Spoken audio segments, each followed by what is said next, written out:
At her sister's rain-soaked funeral, the mud still fresh, Sharon learned she was no longer just an aunt. She was now the only mother 4 children had left. The lawyer pulled her aside before the last car left. In his hand was a legal document naming her guardian of Marcus, 12, Tanya, 10, Denise, 7, and 3-year-old Andre. Lord, what am I supposed to do? I already buried a husband, now my sister. Then her phone buzzed. Frank, the man she was supposed to marry next spring. Frank, I can't. The kids need me. I am all they got. Sharon, you can't throw away our life for this. Let the state take them. Goodbye, Frank. Don't call me again. She walked 4 children into a rented duplex that smelled of old wallpaper and somebody else's life. This is it. We're gonna make it work. We're gonna stay together. That night, after the children were finally asleep, she sat on the floor of the empty kitchen and dropped a single quarter into a jar. For school lunches, for hope, for all the days she could not yet see. By the end of the week, Sharon clocked in at the industrial laundry plant.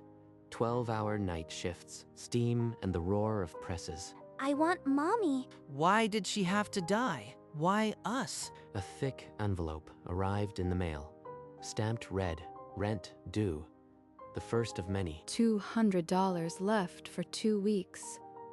How do I keep them fed? She sat at the kitchen table and counted coins into paper rolls, quarters for milk, dimes for bread, nickels for fruit. Auntie, are we gonna have school lunch on Monday?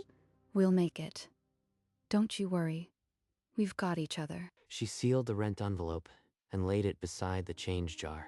One to keep the roof over their heads, the other to keep hope on the table. By morning, she was back on the laundry floor, the hum of the machines drowning out everything but her heartbeat.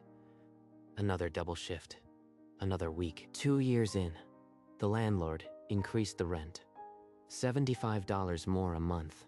The notice came in a blank white envelope, left on the porch like a warning. Another raise. The kids are growing. How do I tell them we can't afford school lunches now? Rent went up, but we're going to make it. I just need to pick up a few extra shifts. Nothing we haven't handled. So she worked back-to-back doubles, coming home at dawn with cracked hands and knees that ached the way only a laundry plant could leave them. Every 2 weeks, she'd empty her purse and sort the coins. Quarters for Monday, dimes for Wednesday, nickels for Friday. The jar filled and emptied like a lung. She never keeps any for herself. I can bring a sandwich. Some of this needs to stay in the jar. So late at night, when the house was asleep, he'd creep back to the kitchen, stand on a chair, and slip a few coins back into the jar. Quiet as a ghost, the jar stayed heavier than it should have. Sharon never noticed. She was too tired to do more than scrape together the lunch envelopes and fall into bed. Another year, another rent increase, then another. 11 times over 2 decades, and Sharon never missed a single payment, though the double shifts never stopped. And in the dark of the kitchen, a small boy's rebellion of coins kept growing, drop by drop, waiting for a day no one yet knew would come. The increases kept coming, 11 in all, and each time, Sharon signed the new lease without a word. She worked on a broken foot once, wrapped in an ace bandage just to keep the lights on. By the time Marcus turned 16, the 4 of them had learned to read the exhaustion in her walk. One night, they gathered in the bedroom and made a pact. We're going to pay her back someday. All of it. Every sacrifice. Not just pay her back, we're going to build her something that lasts. Years passed. The kitchen linoleum curled. The walls held more patches than paint, but the kids grew into the promise they'd made. 20 years after that funeral, the children, now a nurse, an engineer, a teacher, and an accountant, sat in a coffee shop, spreading papers across the table. The landlord finally agreed. After 14 months of negotiations, the price is locked. We just need the down payment. We're almost there. The loan officer said, if we can close the gap by next month, the rate will be locked. Then we do it. No more rent increases. No more waiting. That evening, Sharon, now 62, sat in her quiet living room when her phone buzzed with a message from Marcus. Sunday dinner at the house. All of us will be there. Please come. On Sunday afternoon, Sharon let herself into the duplex and stopped cold. The dining table was set with candles and good china, the air thick with something unspoken. What's all this? They've never gone to this much trouble. Something isn't right. Auntie, sit down. We have something for you. Yeah, we've been planning this for a long time. Please, just sit. Planning what? You all acting like you are about to tell me I am dying. Then Marcus reached into his jacket and slid a single cream-colored envelope across the polished wood until it stopped next to her plate. Her name was written on the front in careful handwriting. Just Sharon. No last name, like a letter from family. What is this, Marcus? What did you do? Open it, Auntie. Please, just open it. Her hands trembled as she slid a finger under the flap. The room went silent, 4 sets of eyes fixed on her, waiting. She pulled out a thick legal document. The words, warranty deed, were stamped across the top, and beneath them, in crisp type, was her name. This can't be real. The deed? In my name? It's yours, Auntie. The house is paid for, mortgage-free. Sharon stared at the paper, the ink blurring as her eyes filled. 54 years of hard lessons had taught her not to believe things that were too good to be true. How? How did you do this? You are all just starting your lives. We've been saving for years. Every bonus, every extra shift. The down payment was the hardest part, but we made it. You shouldn't have done this. I never expected anything. I did what anyone would. No, Auntie. You did what nobody else would. You gave up your whole future for us. Let us give you this. She shook her head, the deed trembling in her hands. A single tear broke free and splashed onto the paper ridge, blurring the notary seal. But how? The down payment. You said it was hard. Where did it come from? What Sharon couldn't know was that 14 months earlier, the 4 of them had walked into Mr. Henderson's cramped office with a manila folder and a plan that sounded like a prayer. Mr. Henderson, we'd like to purchase the property. Not for us, for our aunt. Name your price, and we'll figure out the rest. You are serious? This duplex has been a rental for 40 years. I don't sell to sentiment. But he did sell to persistence. Meeting after meeting, offer and counter, until they had a locked price and a deadline. The down payment, though, that was another mountain. We're still short. After liquidating everything but our 401ks, there's a $5,000 hole. Back at the dining table, Sharon's question still needed an answer. The 4 traded looks, a silent conversation in the twitch of eyebrows. We all gave what we had. Denise picked up extra shifts at the hospital. Tanya worked a remote contract on weekends. Andre taught summer school and nights. Every dollar counted. But that still doesn't explain the last piece. A down payment doesn't come from skipping dinners. Auntie, trust us. Some things take longer to explain, and tonight is for the deed, not the ledger, please? Andre broke the silence by reaching for his water glass, his other hand briefly touching his jacket pocket, where a faded receipt from a coin-counting machine still lived. Sharon looked from the deed to their faces, and something in her hardened. She slid the paper back toward Marcus, her jaw set. I can't take this. You all have your own lives to build. This house isn't mine to own. Auntie, please, it's already done. The title's recorded. You can't give it back. We wanted to do this.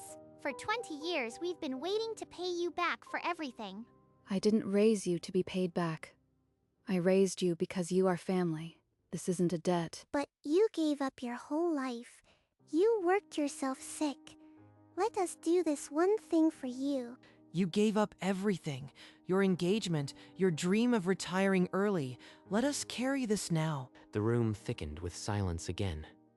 But this time, it was charged, not soft. Sharon's hand hovered over the deed, trembling. Maybe it's not about deserving. Maybe it's about letting them love me the way I loved them. Denise knelt beside Sharon's chair and took her hand, her nurse's touch gentle but insistent. Auntie, remember the winter you worked 12-hour shifts with a fever because you couldn't afford the day off? We remember. Sharon's breath caught. She saw herself in a blurry memory, steam rising from the presses, her body shaking with chills. This duplex was never just a rental. It was a fortress built on your back. Every rent increase you swallowed, every double shift. This house stood because you did. A sob broke from Sharon's chest, raw and unrestrained. She pressed her fist against her mouth, unable to stop the flood. You all were just babies. I was so scared I'd fail you. Andre stood, quiet as the 9-year-old he once was, and moved to the head of the table. He slid a folded paper from his pocket. Auntie, you've been asking where the down payment started. Let me show you where the first dollar came from. Sharon's hands, still trembling, reached for the paper. The room held its breath. The air thick with the weight of an old secret about to break open. When I was 9, I watched you at the kitchen table, pouring those coins into lunch envelopes. You never took a dime for yourself. He unfolded the paper. A faded bank deposit slip from a coin-counting machine. The total, $2,200. So I started slipping some of my lunch money back into the change jar. Every night when you were asleep. Flashback. A 9-year-old Andre, standing on a chair in the dark, dropping quarters back into the jar.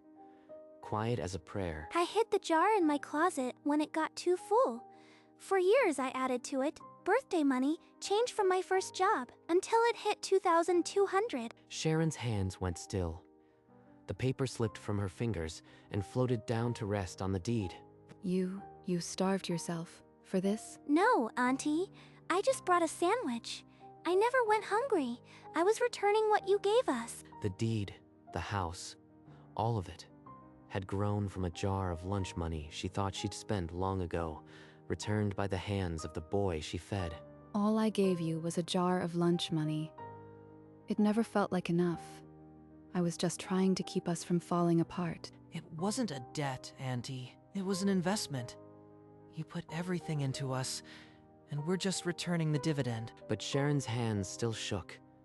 The weight of 2 decades pressed against her chest, whispering that she'd only given them scraps and second-hand shoes. Auntie, when I started nursing school, the textbooks cost $800. You took the last of your savings and bought them without blinking. You said, Denise, you'll be the one who gives them a better bed to heal in. I never forgot. Sharon saw herself years ago, pulling a worn envelope from the back of the kitchen drawer, money set aside for a new winter coat, and placing it in Denise's hands instead. I graduated because you gave up that coat. Every patient I help, every degree I earned, it started with you. That's not a debt. That's love. I didn't know you remembered that. I always felt like I was just patching holes. You patched holes so well we never fell through. That's exactly why we had to do this. The seed of acceptance had been planted, but it had not yet sprouted. Sharon's gaze kept returning to the deed, as if it might dissolve if she looked away too long. I found an eviction notice when I was 14. You'd already paid it off with 3 double shifts. You never even told us. When you broke your foot, you still went to work with an ace bandage.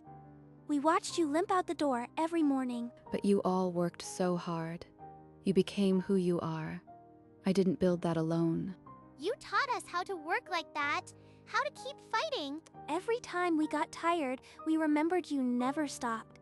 We were just copying you. Sharon's last wall crumbled. The deed was not unearned. It was the receipt of her love, stamped and returned. Then, I guess I can't argue with my own stubborn blood. She picked up the deed, no longer trembling, and pressed it to her chest. She looked at each of them, eyes full but clear, and nodded. The yes they had been waiting 20 years to hear. The deed was hers. The house was home, and somewhere on the kitchen counter, a glass jar of lunch money had finally been counted. The tension broke. Tanya reached under the table and pulled out a rolled tube of blueprints, her eyes dancing with a secret. We're not just giving you a house. I am going to renovate your kitchen. New cabinets, new counters, the full thing. Here, look, Oh no, Tanya, that's too much. The house is enough. You don't need to. And while she's fixing up the house, I am fixing you. Your knee surgery is scheduled for next month. I already booked the surgeon. I can't afford that surgery, and you know it. You all have done more than enough already. It's already paid for. Don't argue. You taught us that when family needs help, you just do it. No questions. A disbelieving laugh escaped Sharon's lips. For a moment, the room was just light and family, the weight of years lifting. And that's not all. We've got a few more things, but they can wait. Tonight was just the beginning. What else could there possibly be? You've already given me back my whole life. Andre and Denise exchanged a glance, a silent promise that the receipts on the stairway and the account in her name would wait for another sunrise. For now, the kitchen and the knee were enough, but Andre wasn't finished. He disappeared into the hallway and returned with a thick 3-ring binder, the spine cracked from use. Auntie, we didn't just save for the house. We saved every single rent receipt, all 240 of them. Sharon's fingers traced the first page, a yellowed receipt dated November 2006. The ink faint but unmistakable. November 2006. Rent paid in full. $650. I remember this one. We ate cereal for a week because the heating bill came at the same time. You never missed a single payment, not in 20 years. So we didn't miss a single receipt. She flipped through the pages slowly, each dated and stamped, a paper trail of sacrifice stretching from 2006 to 2026. We wanted you to see it all in one place, like you did for us. I don't know what to say. You've kept these all this time? Andre smiled and gently closed the binder. We're not done yet. There's something else we want to do with them, but that can wait. Marcus reached into his inside pocket and drew out another envelope, heavier than the first, embossed with the logo of a brokerage firm. We're not just giving you a house, Auntie. We're giving you a future. He slid it across the table. Sharon's name was typed on the front, above the words, Retirement Account Summary. A retirement account? For me? How long has this been growing? She opened it slowly, pulling out the statement. Her breath caught as she read the balance. Account holder, Sharon. Current balance, $127,000 and growing. I never thought I'd get to stop. The room fell quiet. Not the silence of tension, but the stillness of a gift so complete it needed no explanation. You can stop now, Auntie. You've earned it. She looked around the table at each of them, the statement clutched in one hand, the deed in the other. For the first time in 20 years, her shoulders dropped. A month passed in a blur of gratitude. The kitchen around her now gleamed with quartz countertops and soft closed drawers. Tanya, I can't believe this is the same room. It's like a dream. I told you I'd build you something that lasts. But there's one more thing I kept from the old kitchen. She led Sharon to a small alcove where the original change jar rested on a shelf, now filled with tiny fairy lights instead of coins. The first $1. I couldn't bear to throw it away. Oh, baby, you kept it. After all these years. Andre told us the story. That jar built this kitchen. It deserved a new home. Sharon traced the glass with her fingertip, feeling the warmth of the lights. The jar that held lunch money now held light. It held us together. All those years, it held us. In the corner of the new kitchen, a small jar of change had become an altar. The first $1, now the brightest light. Later that afternoon, Andre took her hand and led her to the stairway. She stopped cold at the bottom step. We wanted you to see it all at once. Every single rent payment you made. From floor to ceiling, 240 black frames marched upward, each holding a receipt like a sacred relic. Oh, Andre, you framed them all. She stepped closer and touched the frame at eye level. The very first receipt, November 2006. Rent paid in full, $650. That was the first rent check I wrote after everything. My hands wouldn't stop shaking. I wanted to frame every single time you refused to let us lose this place. every time you chose us. She walked slowly up the stairs, her fingers brushing each frame, tears rolling silently. The stairway was no longer just a stairway. It was a monument to a promise kept 20 years ago, the day of her knee surgery. Sharon lay on the gurney, gripping Denise's hand tighter than she'd held a laundry press handle. You are going to walk out of here pain-free, Auntie. And I'll be right there when you wake up. When she opened her eyes in recovery, Denise was still there, holding a cup of ice chips and wearing the same steady smile from childhood. You stayed all these years, and you are still here, baby. 6 weeks later, she climbed the porch stairs without wincing. The pain that had walked beside her for a decade was gone. I can't remember the last time my knee didn't talk back to me. At a Sunday lunch weeks later, Marcus set down his fork and slid a familiar-looking brokerage envelope across the island. Your retirement account hit a milestone last quarter. You never have to punch a clock again. Auntie, not unless you want to. The balance was 6 figures and climbing. Enough for medicine, travels, and peace. I might take up gardening, or just sit on the porch and watch the neighborhood. I think I've earned that.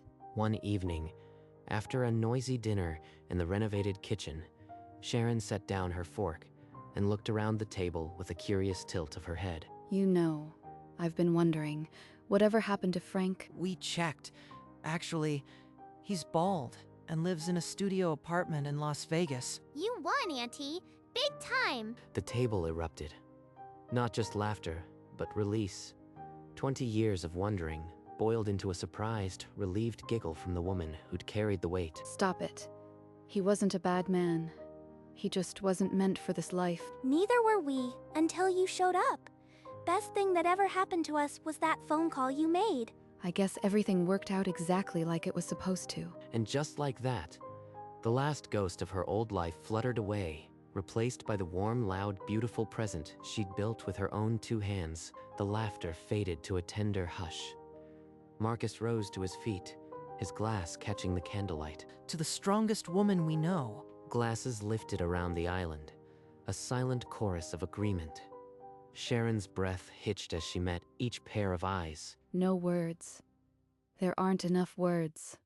Let my eyes say what my voice cannot. She touched her glass to each of theirs in turn, a quiet exchange, a promise, a thank you for every tired morning and every borrowed dollar. We love you, Auntie. Always. Forever. In the kitchen where lunch money had once been counted into small envelopes, a family drank to the woman who'd never stopped counting them as her own, and for the first time in 2 decades, Sharon let herself be held by the love she had built. In the quiet of the living room, with the house finally silent, Sharon lifted a worn photograph from the mantel. It was Evelyn, smiling the way she had before the accident, her eyes full of the same stubborn hope that had carried Sharon through. They did good, Evelyn. You'd be so proud. She traced the glass with her fingertip, right over her sister's cheek, and for a moment, the gap of 20 years felt like a single breath. Then she set the frame back on the mantel, placing it right beside a brand new photograph, all 5 of them from that very night, crowded into the frame. 2 photographs, 20 years apart, resting side by side. One woman who started it all, and one who finished it. Sharon stepped back and surveyed the mantel. The jar glowed in the kitchen. The receipts climbed the stairs. All of it was hers now. She pressed a hand over her heart, feeling the steady beat that had refused to give up, and whispered again to the woman who'd taught her how to fight. Thank you, sister, for the kids, for the life, for all of it. And in the silence, she could have sworn she heard her sister whisper back. The next morning, Sharon paused at the top of the stairs, the wall of receipts gleaming in the early light. Her hand reached out, trailing over the black frames as she descended slowly. She passed 2007, 2008, each date a small victory over a life that had demanded so much. At 2014, her fingers lingered. That was the year the rent had jumped twice, and she'd worked through Christmas. Near the bottom, she stopped. And there, in a slightly larger frame, was the final receipt. It hadn't been mailed in. It was handwritten, the ink still fresh, reading simply, "Rent paid." The words blurred as her eyes filled. But her smile was steady. A few steps away hung a shadow box with her old laundry uniform, a reminder of how far she'd come. She touched the glass once more, then pressed her palm flat against it, as if sealing a promise. The camera pulled back, revealing the stairway, the framed receipts counting her love from floor to ceiling. And Sharon smiled, the kind of smile that comes from finally being home. Then the screen faded to black.